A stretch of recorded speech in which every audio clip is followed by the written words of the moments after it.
Welcome to the Parks, Arts, Education, and Equality Subcommittee. I will be calling the Wednesday, June 28, 2017, 9:30 meeting to order. I have called to the public, and it's Greta.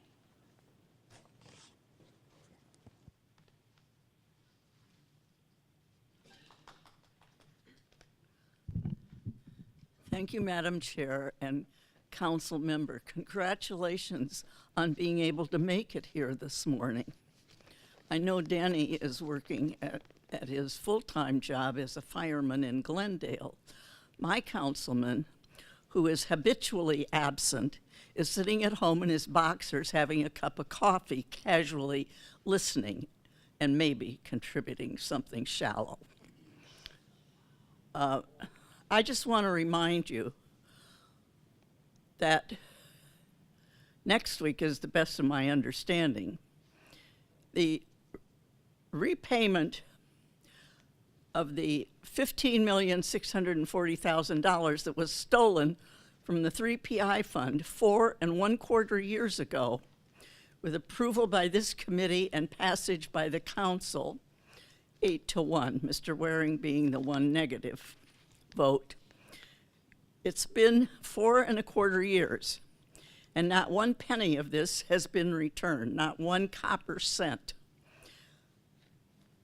I know you've talked about this before at executive session or sessions. I want it talked about again. This will be a 3-year payback, not 5. 3 years. And I want the resolution to be 3 years beginning July 1st of this year, no later than the 31st of each 3 successive years. That's 18, 19, and 20. And it should be paid from the proceeds of park land sales and city land sales, which are in process and will be for probably a decade or more, because there are over 6,600 parcels that the city owns and is deliberating upon selling. And that won't be done quickly.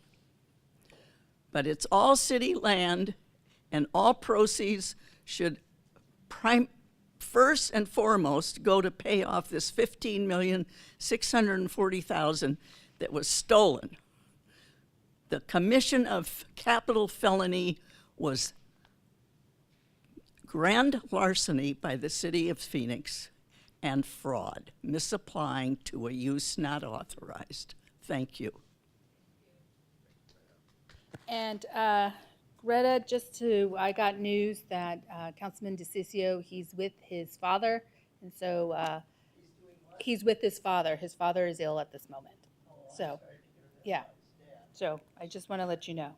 Approval of minutes of the meeting of May 24, 2017. Motion to approve. Second. Second, thank you. All those in favor, please say aye. Aye. Aye. Aye. Motion passes. There are some consent items, 2 through 4. National Endowment for the Arts Artworks Grant, approval of the Head Start Shared Governance Document, and then the approval to apply for, accept, and disperse fiscal year 2017 Head Start Cost of Living Grant. Anybody? I need a motion. Motion to approve items 2 through 4. Second. Second, all those in favor? Aye. Aye. Aye. Motion passes. For information only is the Head Start monthly report. Does anybody need a report? No, thank you. Okay. Item 6, fiscal year 2017-2018 Community Arts Support Grant allocation.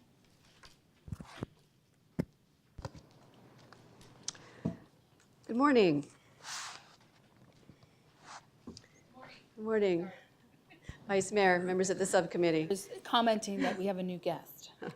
We do, and I will tell you about here in just a second. So we come to you today to share the Arts and Culture Commission's recommendations for the 2017-18 Community Arts Grant Support Program.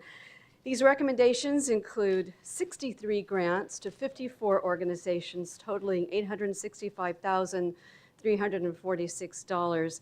These are general fund appropriations, and the total does not include, I want to point out, does not include the additional $20,000 in grant funding for youth-oriented programs approved by council as part of the fiscal year 2018 budget, nor does it include the new neighborhood arts grants, which are funded by the National Endowment for the Arts. We'll return in the early fall to update you on these grants. So with me today are, at the end here, Dwight Walth, who runs the grants program for the Office of Arts and Culture. Now, Ashley Hare, who partners with Dwight on this project, is out of town, and so we've asked Arts and Culture Commissioner Laura Wild, who sits on Ashley's Arts Learning Committee, to join us today. She's Executive Director of Chico, and also want to point out today in the audience is our Commission Chair, Taniqua Broughton, and Commissioner Michael Olesko. So we're going to start the presentation with Laura. Thank you. Prior to the March 30 deadline, staff held grant orientation throughout the city for first-time applicants. Locations included Cholla Library, South Mountain Library, Levine Education Center, Maryvale Community Center, and Ironwood Library. In the second year of these citywide orientations, we saw the attendance almost double, 27 attendees last year and 41 this year. We held grant panels from the end of April to early May. 28 citizen volunteers served as grant review panelists, including a wide range of artists, educators, nonprofit professionals, and community representatives. As you can see on the slide, we offer assistance to nonprofit organizations in 6 different categories: general operations, rental support, and project-specific grants, festivals, and art learning partnerships. So this slide shows our 2017-2018 recommendation. As Gail said, includes a $740,346 appropriation from the general fund. Another $125,000 comes from the Phoenix Convention Center to help fund the rental support program for a total of $865,346. This budget snapshot shows the general fund appropriation going back to 1991. The big dip in 2010 to 2014 is the Great Recession, of course. And you can see that since then, Council has restored funding back to the pre-recession level of support. And on behalf of the arts and cultural community of organizations, thank you. Funding for the general operating support level 1 and 2 categories is meant to sustain a community of responsibly governed organizations, enrich arts and cultural literacy for our residents by requiring education and outreach programs, and encourage diversity of programming that will engage community-wide participation. The images here from top to bottom are Black Theater Troupe and their Black Nativity production, Chico, Laura's organization, and Rosie's House. General Operating Support 1 is the category of support for Phoenix's largest arts and culture anchor organizations. The criteria that the panel considered in ranking the applications included their artistic value, the mission, what they provide in programming, their public value, what they're doing in education and outreach services, their financial position as we review their audited financial statements, their diversity initiatives, the diversity of their board, the diversity of their audience and programming, and governance. What is the structure of their board of directors? The panel's ranking of the criteria determined the allocation recommendation. The public value criterion asked applicants about their efforts to broaden, deepen, and diversify their services to Phoenix residents through education and community outreach programs. Most all of our General Operating Support 1 organizations offer free admission days and hours, or they target Title I schools for outreach. A few highlights of other public value services include Ballet Arizona, which offers adaptive dance programs for people with Parkinson's disease, and they also offer a Down syndrome adaptive dance program. The Phoenix Art Museum is developing and expanding bilingual signage and creating a bilingual website. They also have launched a teen council that develops programming for teens. The Phoenix Symphony offers a STEAM program called Mind Over Music for schools, and this year they launched concerts at homeless shelters. The Phoenix Symphony is also nationally recognized for an Alzheimer's program that serves patients, caregivers, and staff with Banner Hospital. General Operating Support 2 is the same in all respects, but serves the mid-size arts and cultural anchor organizations with budgets starting at $250,000. This is our fastest growing category of support. In fiscal year 14, we had a total of 7 organizations in the category. Today we have 16 organizations: Chico, Rossenhaus Jazz in Az, also known as the NASH, and Arizona Jewish Historical Society are examples of organizations that have been added since 2014. Examples of public value programming from this group include Valley Youth Theater. They have a long-standing literacy and the arts program with Phoenix Elementary and Roosevelt School Districts. They also participate in a ticketing program that serves veterans called Vet Ticks. Black Theater Troops Building on 12th and Washington, now 4 years old, has become a deeply embedded resource for the East Lake Park community, hosting community gatherings and meetings and making their space available for other small emerging organizations.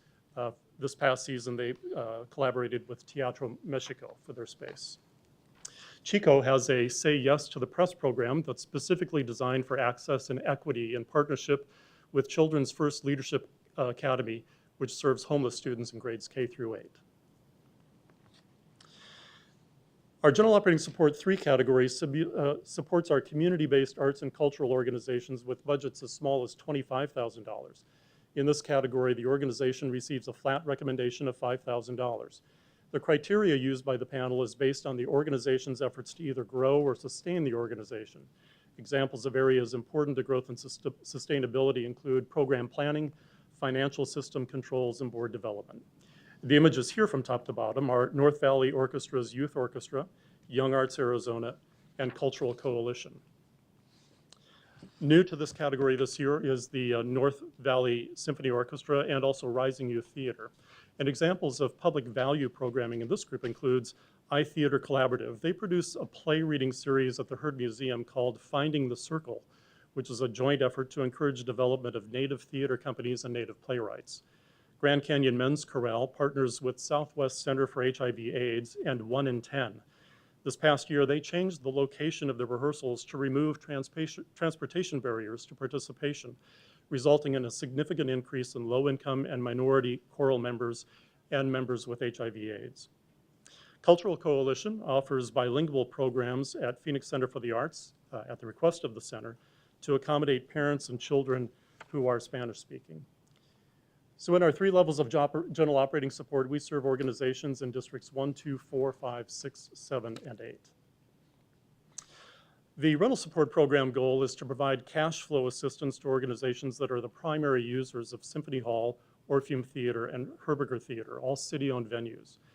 In FY 13-14, Council directed our office to commit $100,000 of our general fund appropriation to the rental support category to augment the $125,000 in support from the Phoenix Convention Center.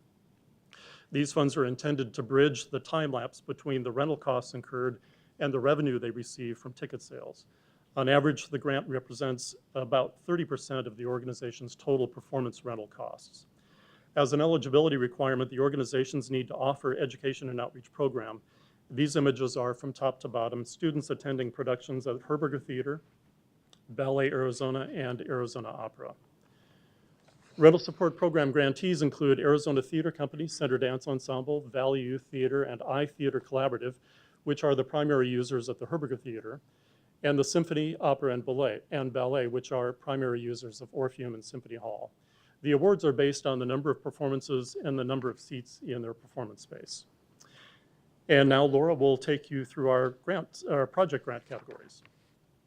The goal of the Arts Learning Grant is to take arts experiences out of the theater or studio space and partner with schools, other organizations, businesses, community centers, and other space in the community.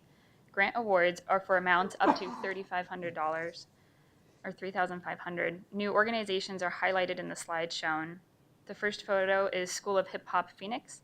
They work with Roosevelt Schools in the East Lake Park community to bring a hip hop and STEAM camp to young people in the surrounding neighborhoods. The second photo is Kids in Focus. Professional photographers volunteer their time to work with students at Children's First Academy to engage students in one-on-one mentorship using a camera. At the end of the residency, students always keep their camera, receive copies of their work published in a photography book, and are able to share their work at a gallery exhibition. The final photo is the Ballet Theater of Phoenix, a new organization busing elementary school students to their studio for introductory ballet classes at no cost.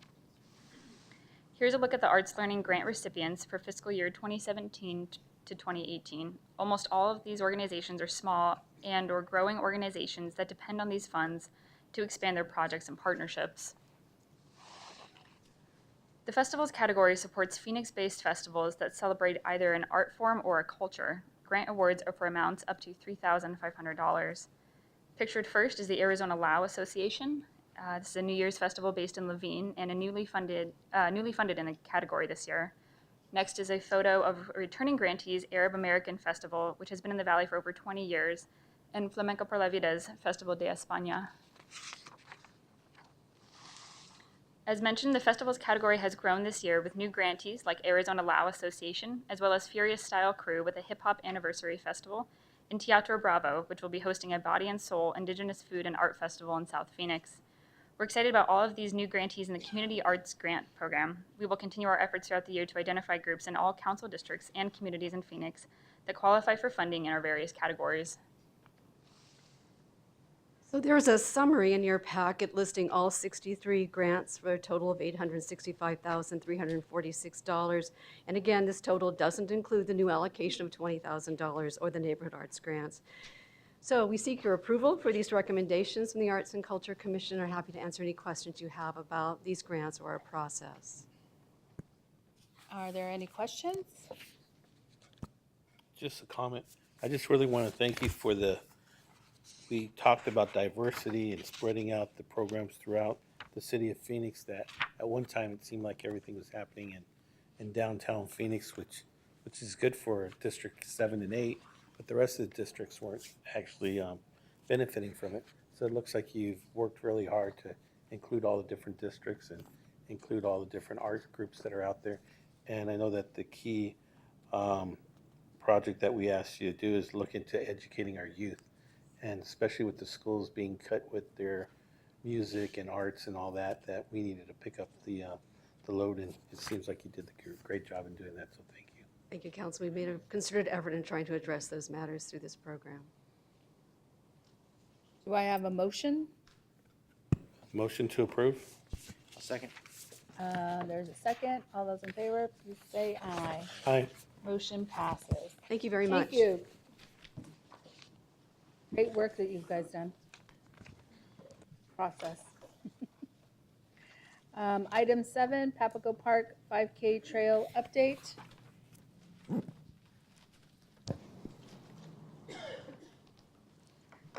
I have cards, so should we go? Vice Mayor, it's your preference. If you would like to hear the staff presentation and then the cards, Okay. I think that might provide good context. Okay. Good morning, Vice Mayor, Pastor, and members of the subcommittee. At your request today, we're here to discuss the enhancements to the Papago Park 5K Fitness Trail.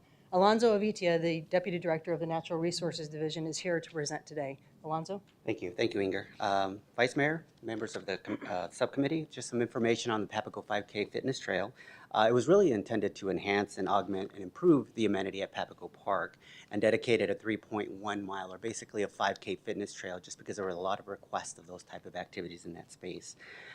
It improved the Papago amenities themselves, encouraged physical activity. We partnered with Fit Phoenix as well, a citywide initiative just to include more physical activity.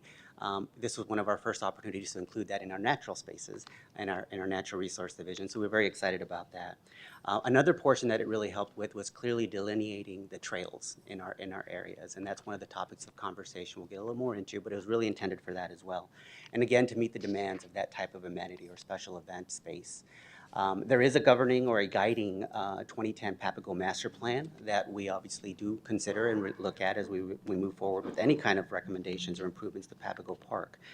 The 2010 Papago Master Plan itself was a partnering of many municipalities to include Phoenix, Tempe, and Scottsdale, of course, and then our partners at Salt River, Pima, Maricopa Indian Community as well.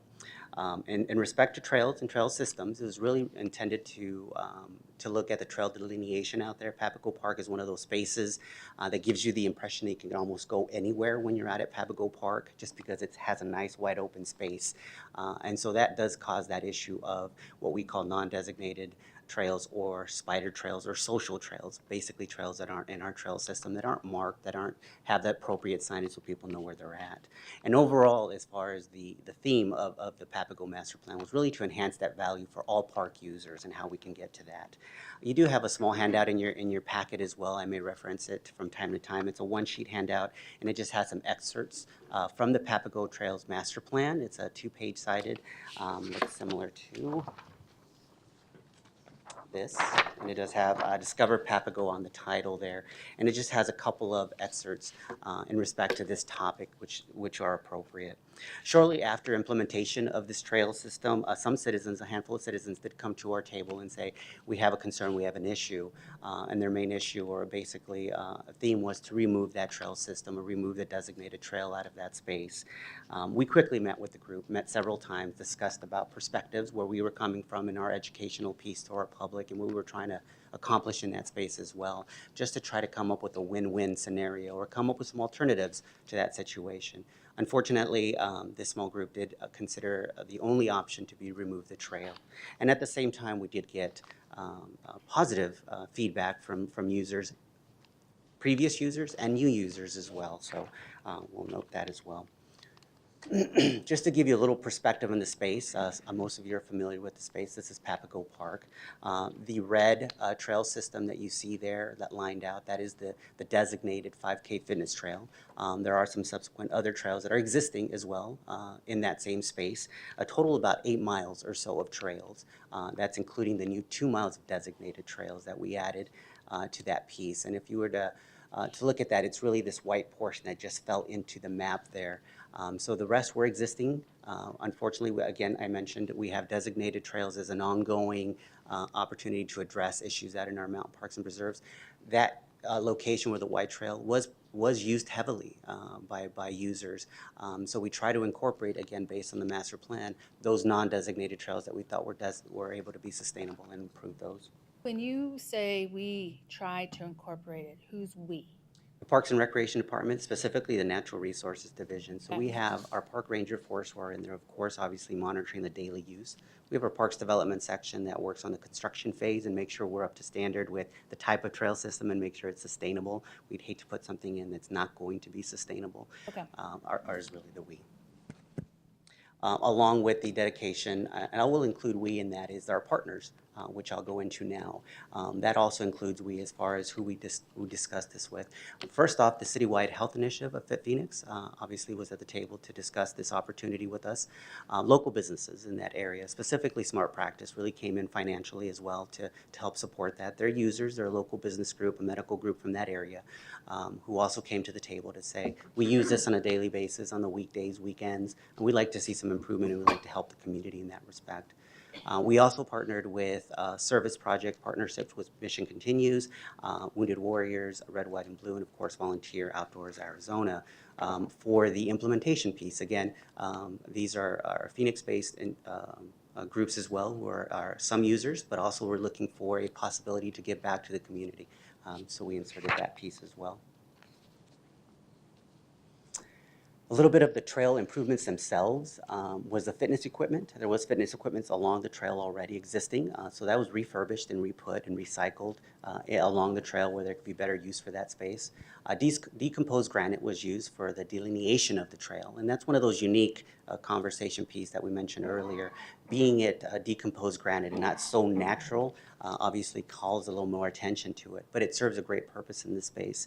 Again, Papago being a kind of an open, a lot of social spider trails really allowed individuals to know where they need to be on the trail, and along with the effort to try to create these special events in this space also helped that piece of it.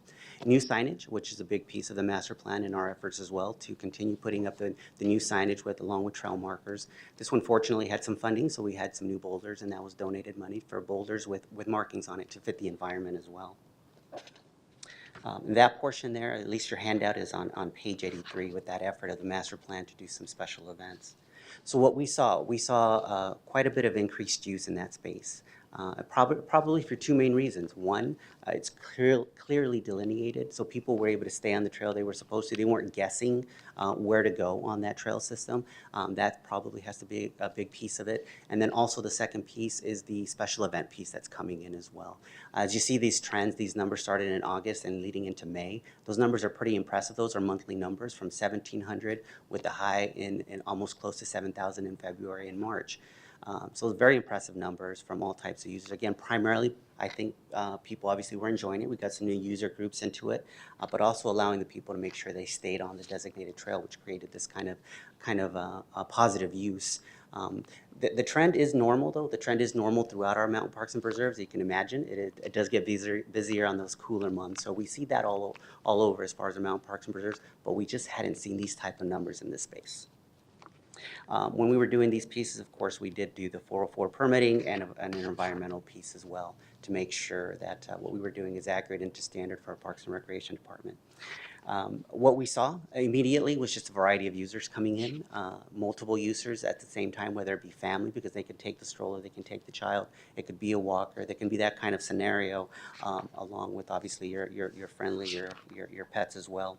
So we saw that type of increase, and again, the volume. It was more inclusive.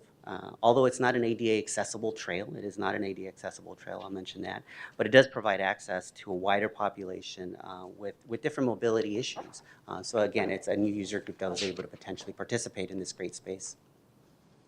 I alluded to special events as well. We have 19 to date from the time that it was implemented. That's very impressive.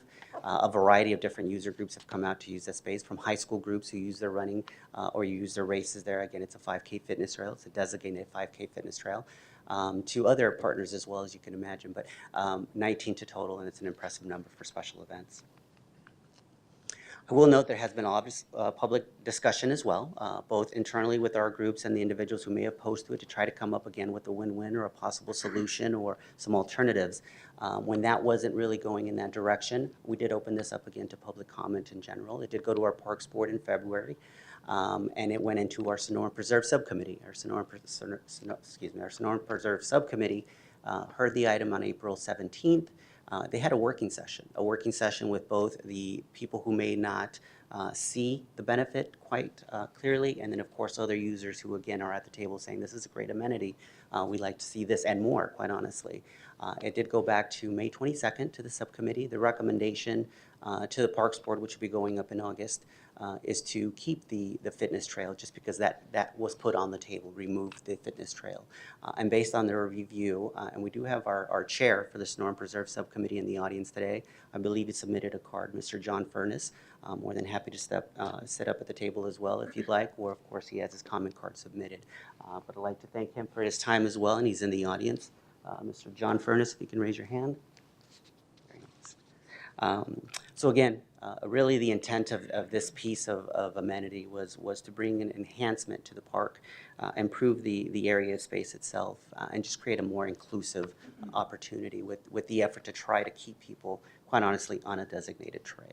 And Vice Mayor and members of the subcommittee, if I might, we did post the improvements we're going to be coming to Papago Park. This particular park has multiple points of access, and so we posted it in 2 locations. Unfortunately, we learned from this, and our process will improve because of the situation. But you can enter off of McDowell, you can enter from the apartments over to the west.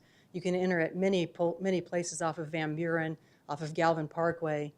Really, the only place you can't enter is to the north, where that where the reserve is of the Air Force, or the Army Air Force. So that's the only place you can't enter it. So putting 2 signs up didn't really get us, and we learned some very valuable lessons from this situation, that we've improved our processes for public input.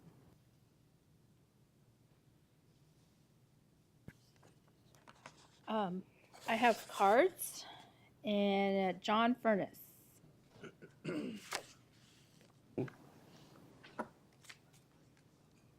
John, I'm going to assume you're in favor? Yes.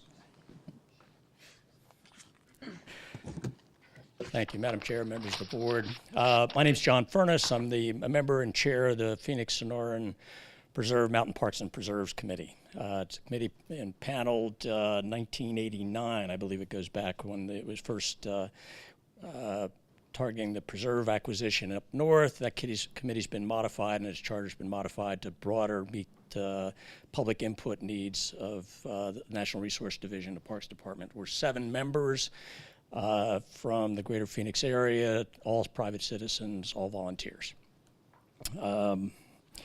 During Parks and Recreation Board in February of this year, the Parks Board asked that we as a subcommittee review this particular topic, in part because it goes back to as far back as October 27th Parks Board meeting, when public comment started to appear at Parks Board meeting on this subject. So I'm just going to use Alonzo's calendar. We had it on our April meeting. Again, input from the public, but the public meeting format didn't lend itself for a dialogue. So we elected to take a working group. Outside of that, took a subsection, a non-quorum, 2 members of the subcommittee who were familiar with the trail, hiked the trail, and met with members of the public that attended that meeting on April 17th, sent their invites to them and said, let's get down and talk. And we had an agenda, gave each, basically the 2 main sides an opportunity to present 10 minutes, and then went through a number of the items to include comments regarding master plan, comments regarding utilization statistics, comments regarding construction materials. Went through it, but net of it was finished that meeting, came back to the subcommittee, our committee meeting on May 22nd.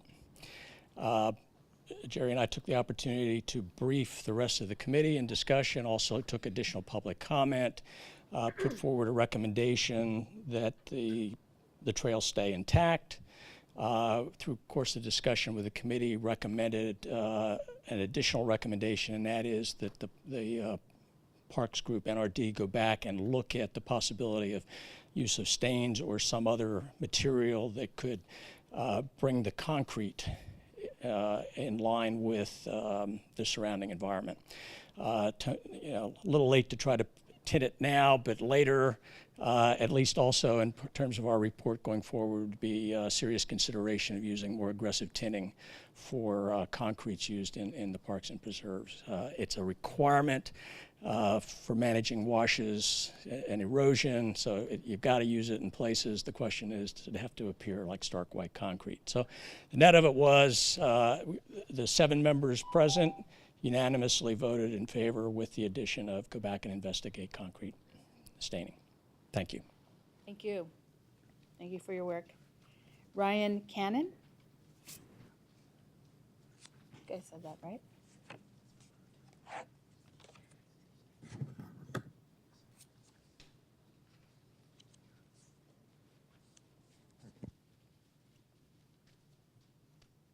Hello, I want to thank you guys for having me here for today. I'm the initiating catalyst. My name is Ryan Cannon. I'm the Mission Continues Phoenix 1st Service Platoon leader. I operate utilizing volunteers from our veteran community to constantly look for service leadership to improve community through sustainable service projects. In fact, I looked at what was going on in Papago Park. I saw that there was some concerns with various trails that were not identified as accurate. People may have been taking various other trails. I also identified a lot of adult fitness equipment that had been overgrown, not managed, and what isn't being utilized. So through the cooperation and amazing support from the City of Phoenix Parks and Recreation Reserve Department, particularly Josh Parnell, of course Scott Covey, and again Alonzo, we came up with an idea. I saw an idea, I saw an opportunity. So by looking at this adult fitness equipment, knowing that we have the official labor, we have the means to do it, and doing the best with what funding we do have with our sponsors, American Express and Bank of America, I worked with Wounded Warrior Project and Team Red, White, and Blue to not only lift these barriers out, but also put them in a designated 5K course. So not only can you go out and use a 5K to gain community interest, bring on additional members who maybe not be aware of Papago Park, but also provide signs that gives the recommended sets, repetitions for dynamic and static stretching, that we did also work with ASU's exercise science department with a member of Team RWB. So again, I'm the initiating catalyst of what I thought was a great idea, and I still think I'm very proud of what we did. And this is a little short, but I'm working with it. What I witnessed and what I saw and what I wanted to see continue to happen is opportunity to work with City of Phoenix Parks and Rec to continue doing this service leadership. The outcome was amazing. I didn't know it was going to get this much attention. And so what I saw was just the use of adult fitness equipment and a designated 5K became an amazing opportunity for us to bring something back to the community. As you can see, the results that were up on the board earlier were quite impressive, almost doubling the population. Again, I wish that this stays intact and we continue to drive the linking forces. It's a designated 5K that brings in opportunity for people to raise money for other nonprofits. And finally, it enabled us to fulfill this Fit Phoenix opportunity to increase the health and wellness for the community. So thank you for your time. Thank you. I just want to, just a comment. I just really want to thank you for everything you do out there. I mean, the Wounded Warriors and Team Red, White, and Blue, what you do with all of it, not just at this site, but throughout the city of Phoenix. Thank you, and thank to the men and women that serve this great country, and you're still giving back as volunteers, so thank you. Yes, sir. Thank you. I was like, that is totally official right there. Brianna Bean? I have, is this on now? Okay, great. Thank you guys for giving me the opportunity to speak here. I just kind of want to use this time to just show my support for this trail. I know that there has been a deal of opposition on a number of different issues with it, but I'm speaking both on behalf of Daring Adventures. We do adaptive recreation here in Phoenix, and then also as a member of the community. I live close to Papago Park, and I really enjoy that trail. So I really became involved in this when I heard about some of the pushback on this trail. I think that this new 5K fitness trail provides great inclusion to the community, specifically the disability community. I know Alonzo mentioned that it is not ADA, which I do believe is actually a benefit of the trail. The DG that they put down made it wheelchair friendly and accessible for hikers with different mobility impairments. However, it provides challenge that other accessible trails in the Phoenix area don't necessarily provide. So having the inclines and the, normal trail aspects is challenge. Yeah, it is great for this trail. I know that there are many other trails in the valley that hikers and mountain bikers can use. According to the website, there's something like over 200 miles of trails in Phoenix. And my research says that there's something like 11 miles of trails that are accessible and barrier-free. So I definitely think that keeping this trail is a necessity, and that not having it would be a disservice to the community and those that need barrier-free trails. So overall, full support of this trail. We as an organization have used it for many different events and hikes, and I know that it gets a lot of use out of those within this community. So thank you very much. Thank you. Did you state that it was not ADA? Yeah, it's not ADA. Just. Thank you. Jerry Kettlehead. I was like, is it Heart? I was No, like, Kettlehead. Okay. Thank you, Vice Mayor Pastor, for having me, and council members. My name is Jerry Kettlehead, and I'm the Executive Director for Daring Adventures, and we provide outdoor recreation for people of all abilities. We've been in business for 25 years, and with the creation of this trail, we were very happy. As Brenna said, there's not very many trails that we can take our participants to. We have two arms of our organization. One is where we provide adaptive recreation for the general public, but then just this last year we started a brand new program which we call Healthy Day Recreation, where we provide outdoor recreation for individuals in group homes and DTAs, day training for adults.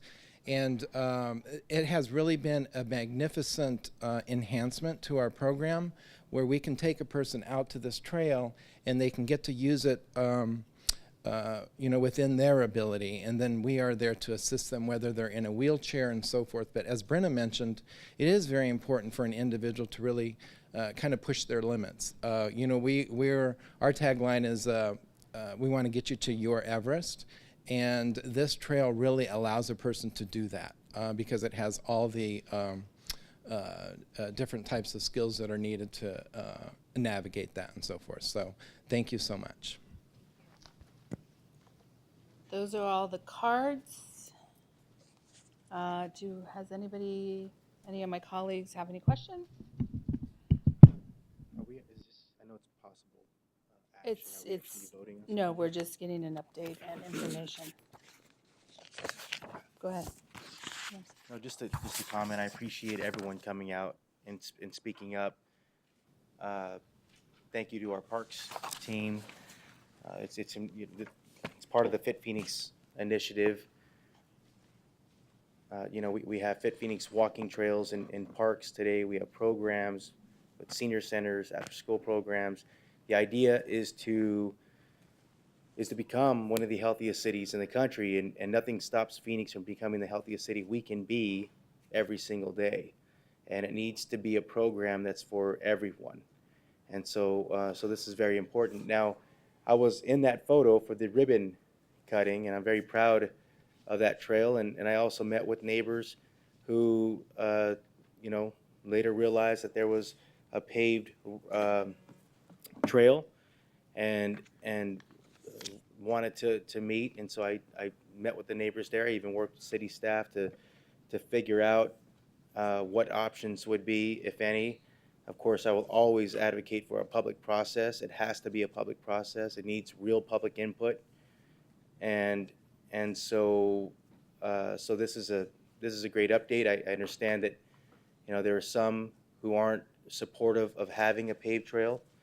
I think today we've heard from others that do appreciate the fact that we have a paved trail, and so we have to continue to work that process. But it's important to note that this program, this Fit Phoenix initiative, and this vision of becoming the healthiest we can be needs to be something that fits for every Phoenician. And so anyway, I'm appreciative of the update and for all of those that came out to speak. Councilman Nowakowski. My concern is the lack of input from the community. I think we need to start doing a better job in just reaching out. I mean, it's a great project. It's something that I think we could actually listen to more individuals and created maybe even a better trail than what we have now. I think where people are upset and angry is that we're using tax dollars and other resources, and they want to make sure that they have an input. It's kind of difficult for ourselves because we're separated from two different entities here. We have the Parks Board and we have the Subcommittee. And basically, a lot of the approval for these types of programs come out of the Parks Board, and then we're actually informed after it's approved. So I believe that in the future, I'd like to see somehow or some type of outreach more than just putting two signs. The staff's out there all the time seeing the hikers and individuals that use the facility. If we can just actually reach out to the community and basically let them know. I don't think that people are angry or upset about the trail itself. I think where people are angry and mad is that there's a lack of input from the community itself.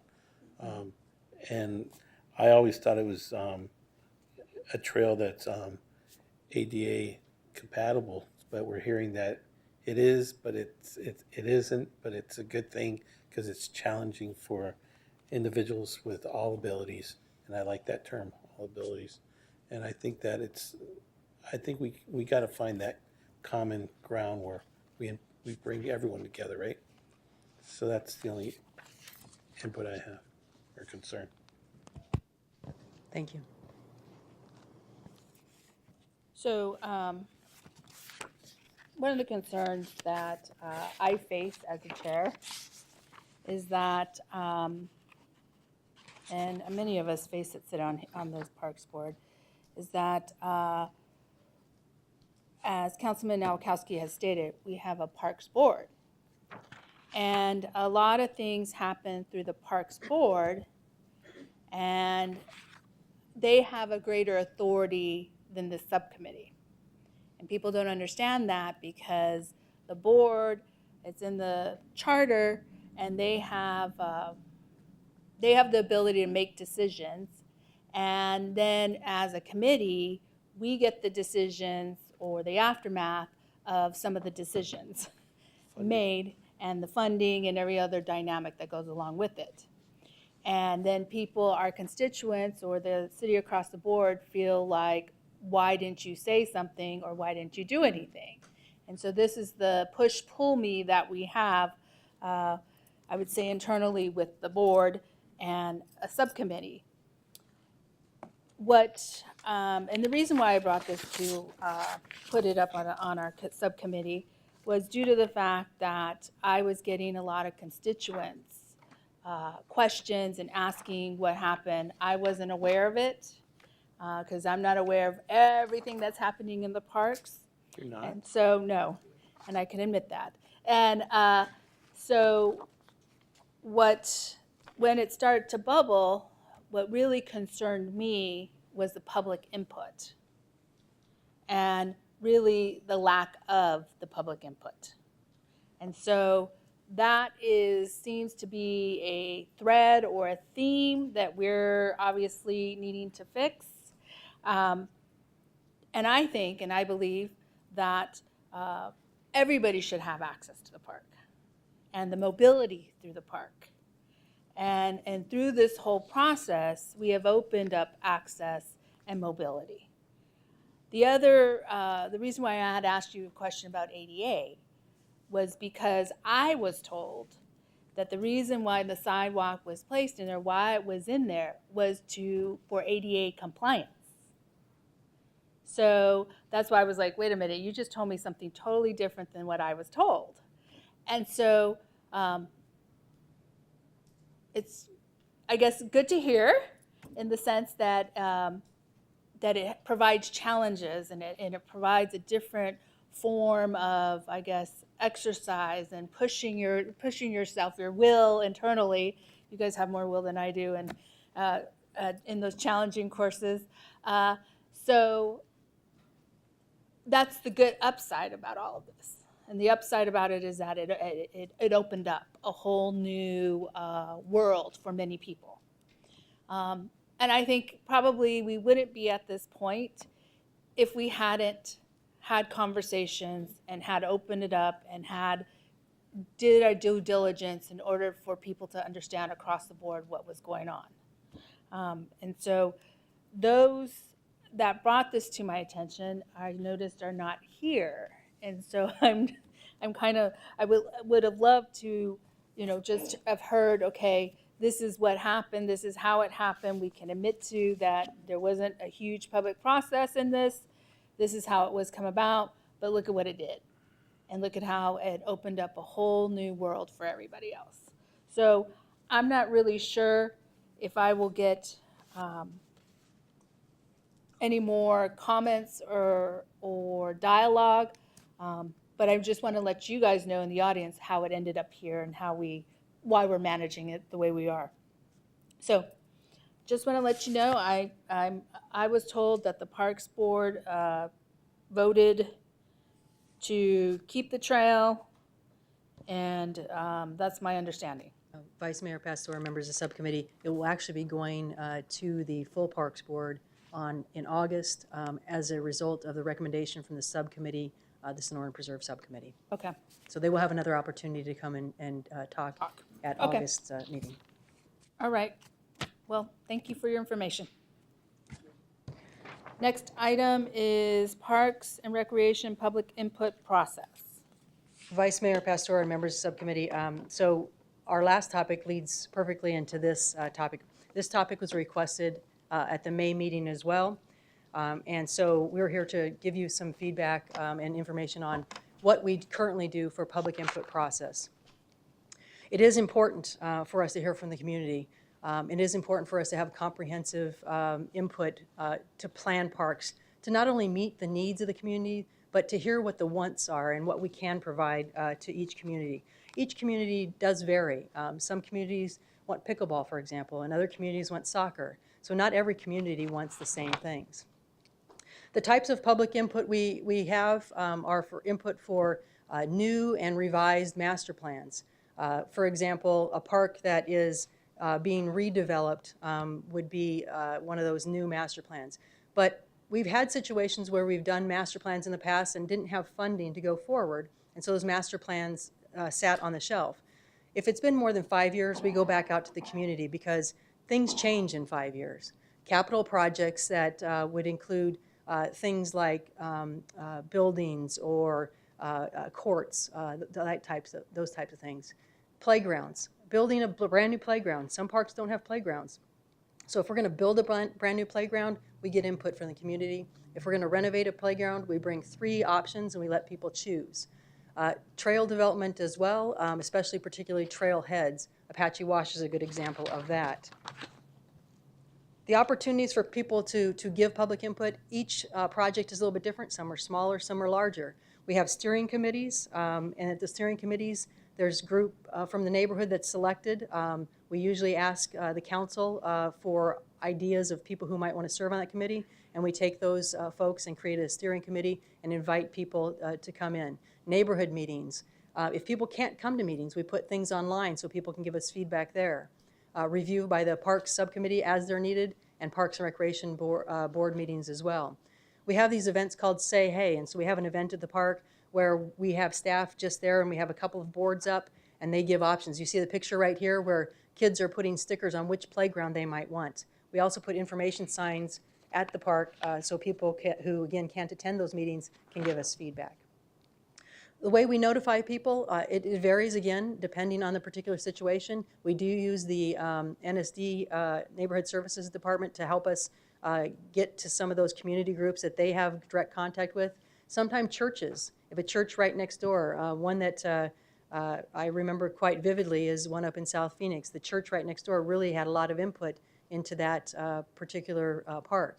We post flyers at locations and we go to community centers as well, and we do post the park as well. Some recent examples, Willow Park, there was steering committee meetings, 4 of them held for that.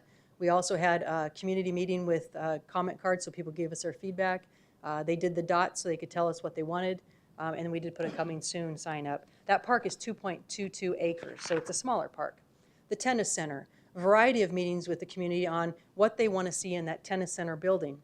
Several years ago, we did 25 courts, and now the building is the next thing that we're doing there. And we've had not only the operator, but also the people from the community who use the tennis center. Cesar Chavez, again, steering committees, community meetings with comment cards, and some great things came out of that, an amphitheater, dog parks, soccer fields. That park, with the golf course included, is 186 acres, so you can see there's a wide variety of facilities. And the most recent example of a trail, this trail here is off of Pima Canyon, and we're going to improve the parking lot. Again, we had steering committee meetings. We did SurveyMonkey. Some people could not attend. We got lots of feedback on lights. Some want lights, some don't want lights, and so we're getting to a level of light that is acceptable to everybody, but that's all because of community feedback. And so those are the examples that we have. In some cases, we use private firms to help us get feedback. In smaller parks, we just use city staff to do that. So those are the variety of things that we do to ascertain public input. Again, I think we've acknowledged from the last situation, we could have done a better job on that, and we are committed to making sure that we don't have that situation happen again. Thank you. I have comment cards. Sarah Porter. She's neutral.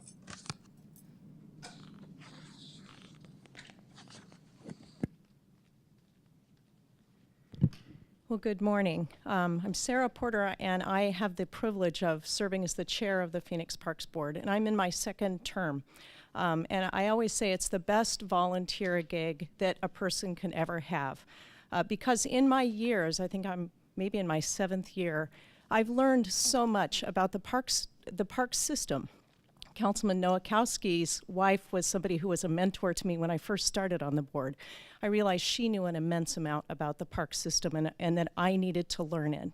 And I wanted to say that I appreciate very much, Chairperson Pastor and council members, that you are looking at public input and how much public input is going into the kinds of decisions that the Parks Board and the Parks Department is making. But I wouldn't like to let one anomaly that a lot of people have acknowledged was an opportunity for doing better and lessons learned to be the thing that tips the scale or causes us to change the way we do things until we really look into the matter more. I believe this is an instance that was anomalous. The fact that the people who were unhappy about the trail decision are not here is indicative, I think, of the fact that it truly is an anomaly. I think the decision would have been the same regardless of how much public input had happened. And I want to let you know that I met personally with one of the aggrieved people. I meet personally a lot with people who want to have input into what's going on. I've met about lights, I've met about South Mountain, I've met about Echo Canyon, I've met a lot about Hance Park. And that's all to say that I appreciate the concern about public input. I think the Parks Board is actually adding value to the city system by being another big venue for public input. And I would invite you at any time to please feel free to contact me.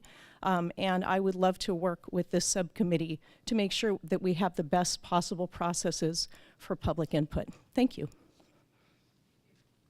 You know, I have a comment for Sarah. Sarah, first of all, I just want to thank you for being the chair for the last couple of years. I know how hard that is, and everything that the Parks Board members go through. And it's really a sounding board for us. But I think that one of the things that I find it kind of frustrating is how do we work better together with this subcommittee and the Parks Board, or maybe even having in the future some type of a retreat or so where we can start to tell you all what we're actually, the reactions that we get from the community. Because I think what you all do is a great job. I mean, you guys are volunteers and you go beyond that volunteerism, and you meet and you take time away from your family, from your jobs, and you're all volunteers doing this.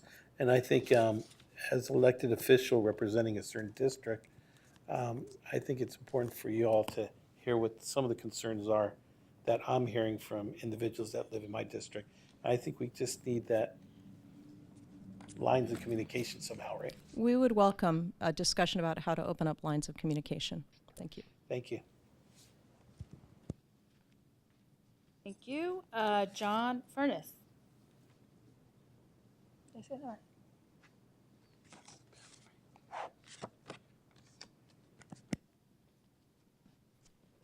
Thank you. I'm going to just build on the Inger's presentation. The extensive portfolio of public input processes that is used by Parks and mandated by Sarah and the Parks Board. As recently as last week, and Councilman, I think your bride would attest to it, significant emphasis on public input regarding any of the decisions, and would ask that you view the last item that's on the agenda as an anomaly and recognize, give some thought to how many items may actually do go through the Parks Board that don't bubble up and to this level of input attention. So I both as a source of input with the committee, we are subject to open meeting laws, so even our subcommittee is posted and we draw for public comment there. And as an avid user of the Parks and Trail system, I've also been on the input end to a number of the processes, South Mountain, North Mountain, Phoenix Preserve. So it's an extensive input process. Many times I've looked at it and said, I thought overkill, but after today, I'll just keep that counsel. So anyway, thank you. Thank you. And Greta Rogers. I think what I have to talk about is more appropriate for item 9. Okay. All righty then. Thank you for that information. So we're moving to item 9. And if you notice, since we've been talking about the dynamics between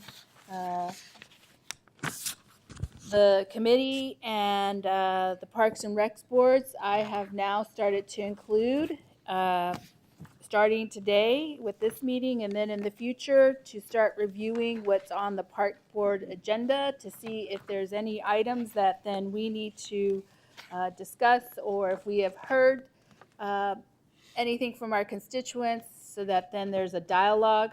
It's been 3 years now, and I have not, and it's my fault, I guess, that I was very much kind of told the Parks Board does this, and this is what your job is to do. And so what I am trying to say now is I'm opening it up, and I am going to start having dialogue so that we're all in sync as to how we want to see our city grow and be built. And so to Sarah and John, I'm just letting you know that I will be actively engaged, and so will the committee in seeing what is moving forward. Because this is not the only item. There have been other items. I just have gone with the flow. So, thank you. Vice Mayor Pastor, members of the subcommittee. Today I have a list of the last meeting, which was held in May. If I can get this thing to go. Might need to have somebody advance that for me. Oh, there you go. Oh, too much now. All right. So we break our agenda up into 3 categories. Information items, and these are the items that were listed for information. Marketing and communication plan, which talked about hiking safety and how we're increasing hiking safety awareness. Margaret T. Hance Park, which is just an update we do every month for that group as well. It talks about the economic impact study that is currently being processed. Also the Memorandum of Understanding with the Phoenix Community Alliance as well as the Hance Park Conservancy to help raise money. And the master plan implementation that will be on the agenda for the full council on July 6th.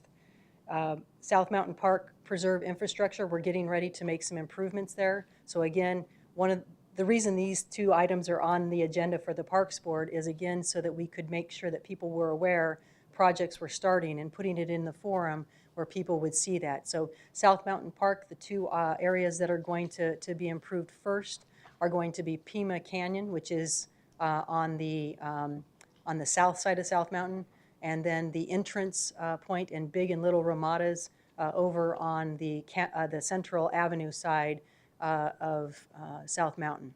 Phoenix Mountain Preserves infrastructure, again, that's a July start. We're trying to do these mountain parks and preserve and trail items starting in the summer so that we can get them done before the big hiking season starts again. So our strategy will always be for us to do those kinds of things. And the sewer line for Phoenix Mountain Preserves, also known as the Payastoa Peak area, will be the first thing on that agenda.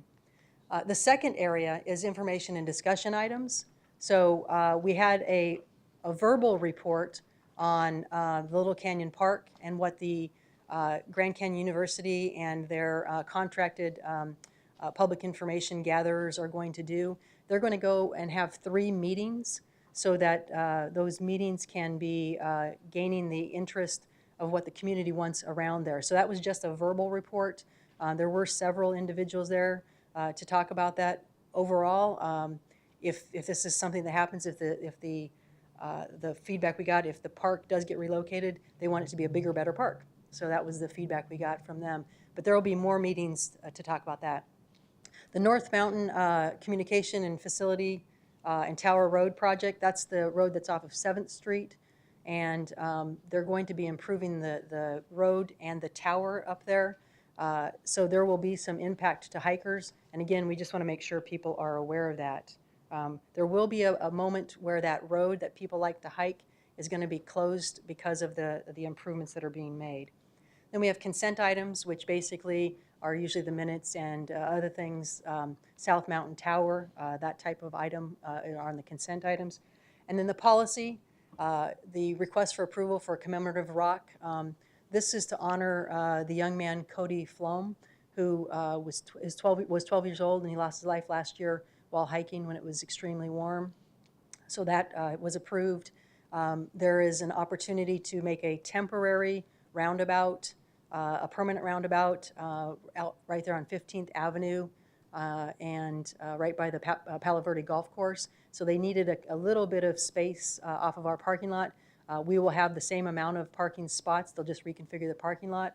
So that is something that was approved. And then the final thing is a well placement on the Sonoran Preserve area in the north part of town.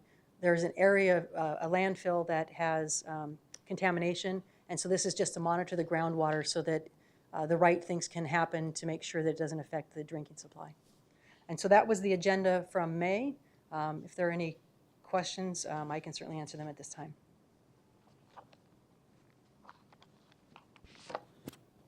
Anybody have any questions?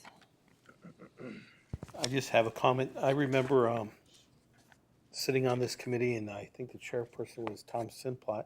We actually had a joint meeting, and it was regarding the topic was dog parks, when the dog parks were actually a hot item, and we decided that it was really important that both bodies come together and actually listen to the community. So I think in the future, even these joint meetings with the Parks Board and the subcommittee coming together to talk about issues would be a way that I think that what you're looking for is that communications, right? And that was something that we've done in the past, and it worked out pretty well. The other thing I just want to comment on is our staff. I know within my district how they work to come up with a master plan. I mean, from a large park like Cesar Chavez to a small neighborhood park where you really gather the neighborhoods and you work with other departments like NSD to find out who are the movers and shakers of those neighborhoods. So I really want to thank all those individuals that oversee the parks. You know, we have Esther right here that I'm looking at that's really involved. They're not just taking care of the parks, but they're also involved in the community. So I really want to thank your staff for going beyond just the parks, but also getting involved in the community and thinking outside the box and coming up with creative ways. So thank you. So I'm item 9 on my packet is different from what's on the slide. There's certain things that are not part of the packet and not coinciding with the slides. So Vice Mayor Pastor, I went with the substantive stuff, but I can. Okay. I didn't say call to order, and I didn't talk about the director's briefing. I certainly can do that in the future. No, if that's what I'm you just want. saying, like, I read my packet, and so, like, El Oso Park Tobacco Free Pilot Update is not on this. And then Thunderbird Art Center update, and then there's other stuff on here, like the community outreach regarding Little Canyon is not part of item Vice Mayor 9. Pastor, members of the subcommittee, this is actually the previous month's agenda. All right, that's what I And the need one to that I know. reviewed with you was the one that was Okay, just all most right, recent. all right, So got it. I apologize for that. There's a lot of paperwork reviewing we go through, so that's why I need reminders. So the one I reviewed with you was June. The one that is in the packet was May. Okay, got it. Yeah, sure, Well- you're on it. It's because sometimes I think I'm losing my mind. There's so much information that comes our way. Item 10, mobile recreation update. Ms. Rogers just came back. Oh, Greta. Thank you.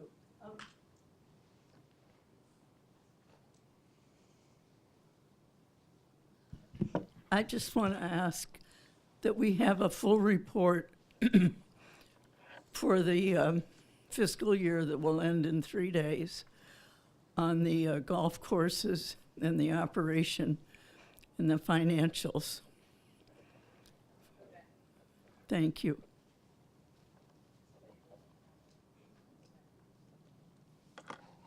All right, item 10. All right, Vice Mayor Pastor, members of the subcommittee, today we're here to present on the very popular and very fun Phoenix Teens mobile recreation. I do want to note that we have quite a few of our staff that are actually working on the mobile rec unit here, and if you would just stand up real quick. So these are the folks that are out there day in and day out. We have 4 vans ready to go for the fall. In the summer, we take a little bit of a break. I am going to let Tim Merritt and Esther Avila do the presentation today. They are the 2 that are tasked with making sure that this program gets started and also that it is going to continue to evolve and really meet the needs of the community that we have. As you remember, the mobile recreation units are to go to those areas and parks that don't have community centers so that we can engage the kids and the youth that don't have those opportunities. So with that, I'll turn it over to Tim and let him take it over.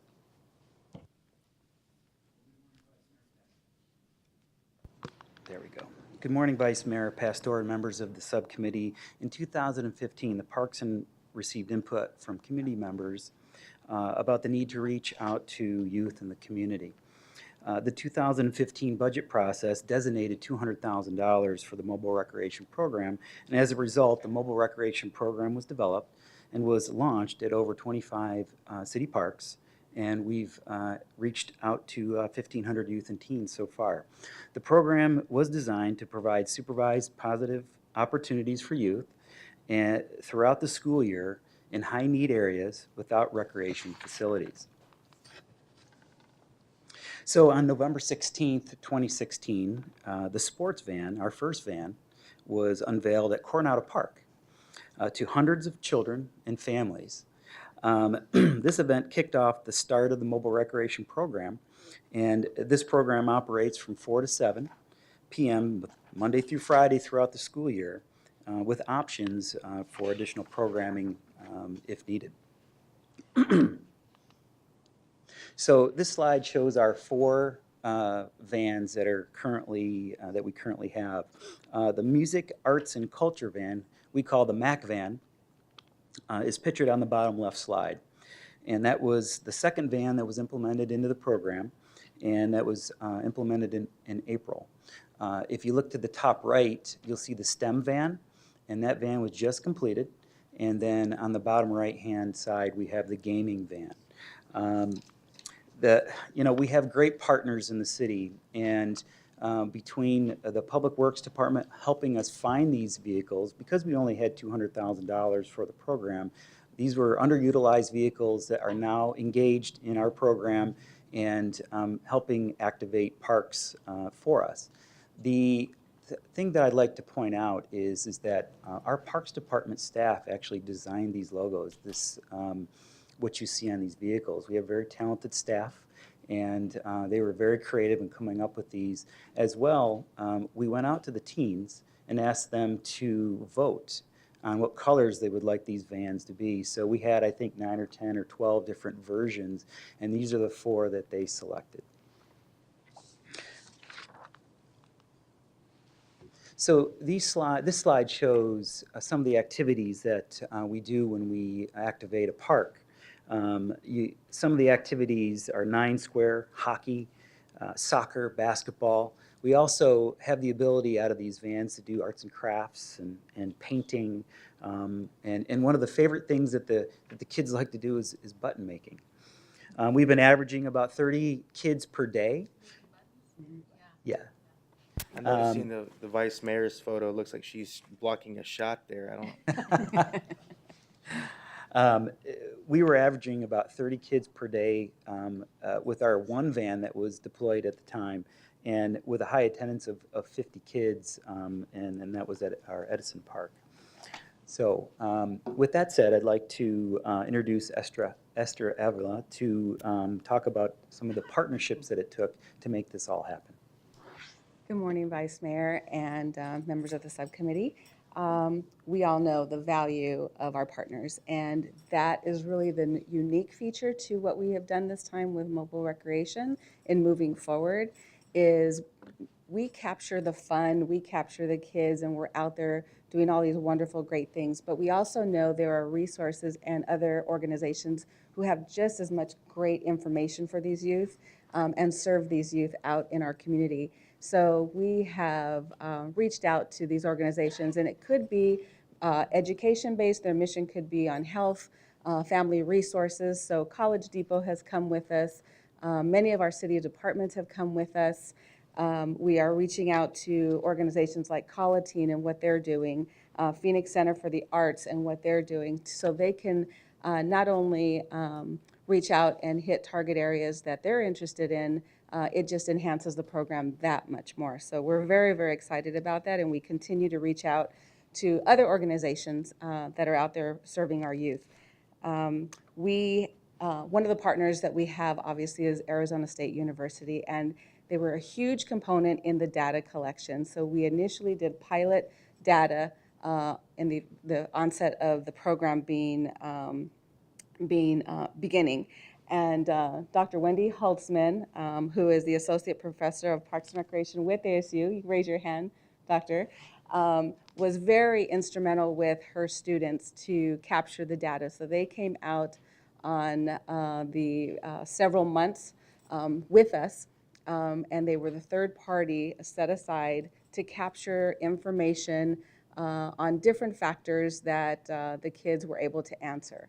And so with that data collection, it's an initial data collection. We will come back out this fall and do real data to help us now that we have learned some things. And then we will do a third year of data, final data. So we will have 3 years of data specific to this particular program, which we're very excited about, that I think we will learn many things moving forward. Some of those things we learned, and the staff that were just introduced, is just identifying kids who are just hanging out and how to engage with them. And in some instances, we had some not so good behavior happening where staff were able to engage kids and get them playing in basketball or some different activities, and they were looking forward, some of the comments, they were looking forward to staff coming back. And so that's a very positive thing, and that's what we want to see moving forward.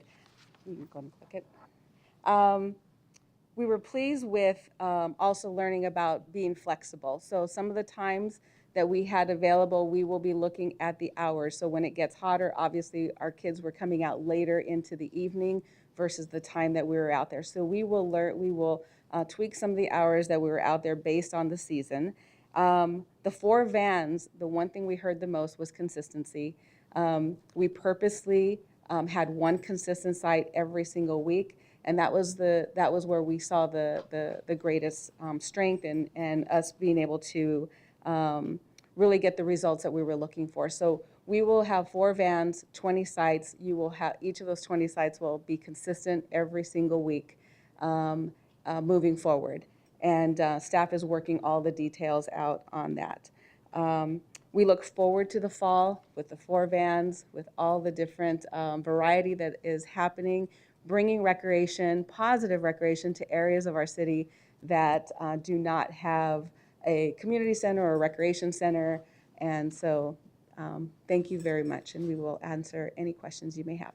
Vice Mayor, if I might as well, all of the units will have Wi-Fi. I think that's something that is important to mention because that is something that is important to a lot of the ancillary activities that we're going to have happen. Every unit will have some sports and recreation, but then each one will have their own particular theme as well. And we'll make sure that kids get exposed to all of that.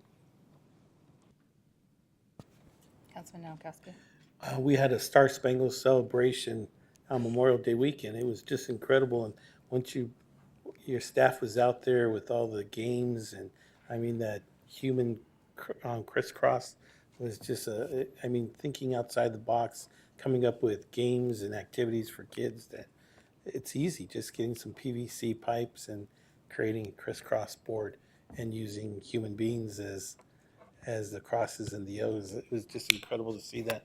But what I liked about it is that you had young people that were mentors for other young people.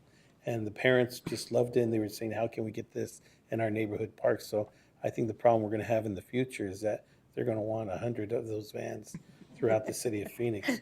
And I think our goal should be to try to get at least one per district so that we can actually coordinate per district or so.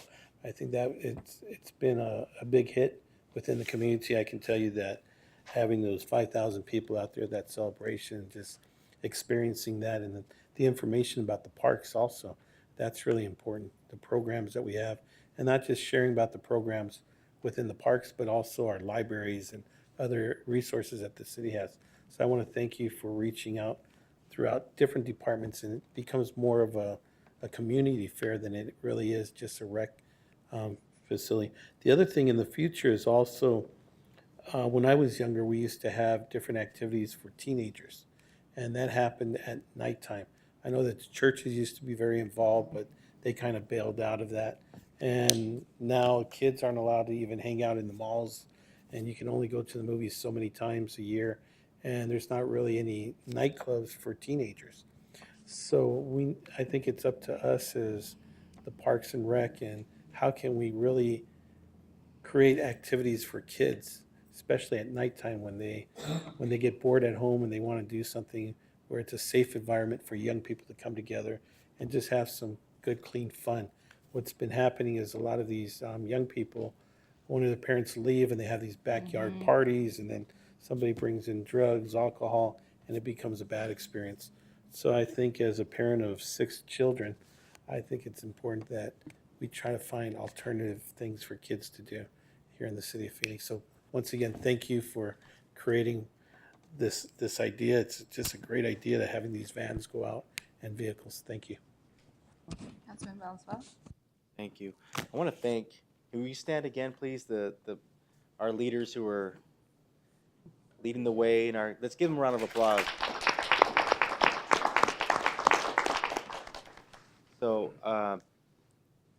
So thank you for what you're doing, because you're truly making a difference, and what a great concept, bringing these activities to neighborhoods.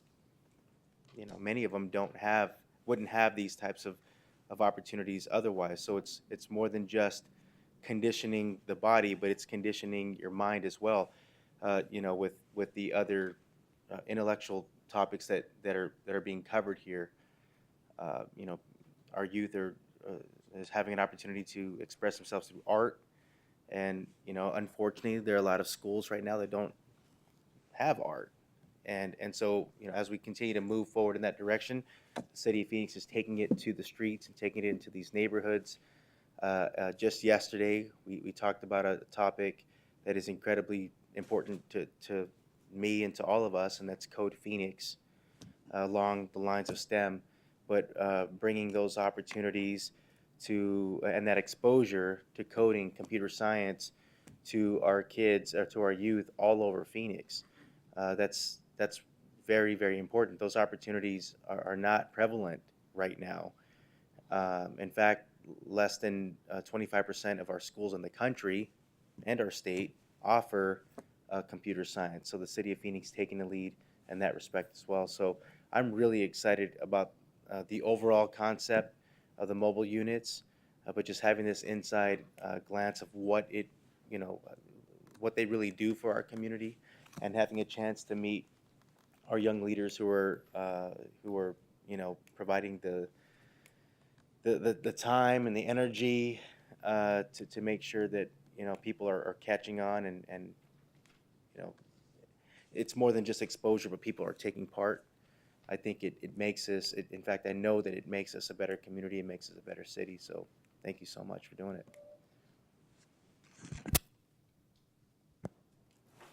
So I'm really, really proud. I think it's been a year year and a half since we got it up and going and moved. This really became an organic project with disconnected youth and high school youth across the city. We had a youth summit where people from different districts attended to talk about what their needs were and what they wanted from the city. And this basically came out from that research from ASU. And so I am actually really, really excited and proud to see how it's evolved and where it was going. Tim, as you stated earlier, the mobile vans, the intention for the mobile recreation was to go into areas of underserved that didn't have a park, that didn't have a community center. We identified those areas. My concern is when I look at the calendar, it's all connected to the parks. And so I really want to go back to the mission of where the students and the teens said, we want them in areas where we have nothing. And the mobile unit was intended for them to go in those areas to give them something. I don't know if we partner up with the churches. I don't know if we partner up, you know, there are isolated areas within our district, because we have a map that demonstrate where they were supposed to have gone. And so I want to relook at that and go back to the original mission. to provide that to those areas. The other piece is, I think it's good that we are partnering up with the parks because it adds other structured activity. So maybe that's what we need to do for the future, is really push for more of those mobile vans or mobile activities to be at the parks. But there are areas in both your districts that don't have anything. And I did the research, or I had somebody did the research for me to show me where there's just nothing for students. And so I just want to make sure we're hitting the goal or the mission. Vice Mayor Pastor and members of the subcommittee, we certainly will come back to each of the council districts and get some feedback on where you would like us to go. Again, you have that day-to-day connection with the community, and we want to make sure we're evaluating that as well. So we will come back and we'll work with the calendar. Thank you. Great work.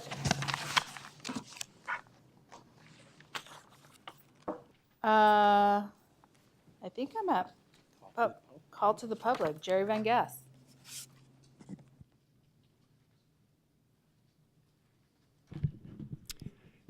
Hi, Jerry Van Gass. I hadn't planned on talking, but since this is the last subcommittee meeting until September, I guess, my takeaway today is that there's a sense of confusion about all these entities related to parks, the park system.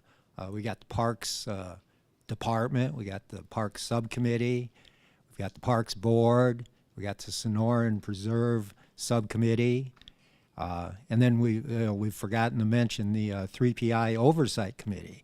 So there's 5 entities, and for what, I don't think it's even arguably the largest municipal park system in the country. It's definitely the most used. There's more users out in our mountain park and preserve system than the Grand Canyon. And I like to call it an urban national park because that's basically what it is. It's also, I also like to say it's the greatest asset that the city has, is our mountain preserve and open spaces. And at the same time, I just, we need a clarification of, the purpose, the responsibilities of each of these entities, because the flow between them doesn't seem to be there. And it's, as much as I'm involved in this, I can't keep up when these meetings are taking place, and there seems to be the overlap between them. And so I think it would really help, it's going to take some time to coordinate them. But, I'd like to see that because that would help with the input. Because right now, a lot of people don't know which committee to go to, which entity. And consequently, we end up with, people feeling left out. And so have a good summer. You too. Thank you, Jerry. And one more, the most important entity is this public comment, so thank you for coming. Any future agenda items? Yeah, go ahead.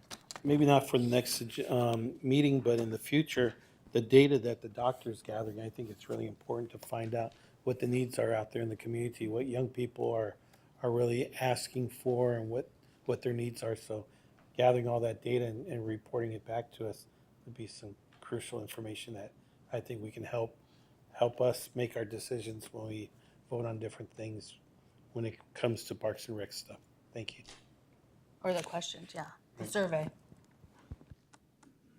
think that's it. Have a great summer.